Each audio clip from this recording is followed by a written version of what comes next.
నీవు ఆ పరమాత్మ స్వరూపాన్ని తెలుసుకోవాలి అంటే అది విజ్ఞానం.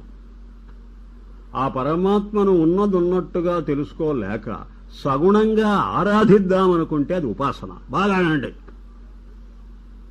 నిర్గుణంగానే దర్శనం చేయగలిగితే అది జ్ఞానం. దానికి స్తోమత లేక సగుణంగా భావన చేస్తే అదే ఉపాసన.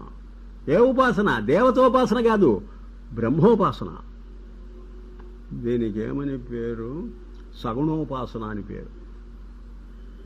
నిర్గుణమైతే ఉపాసన కాదు, జ్ఞానం. మీరెప్పుడు నిర్గుణాన్ని ఉపాసనతో పోల్చకండి. నిర్గుణం అంటే జ్ఞానమేనండి, ఎవరికా గుర్తించటమేనండి, దట్స్ ఆల్.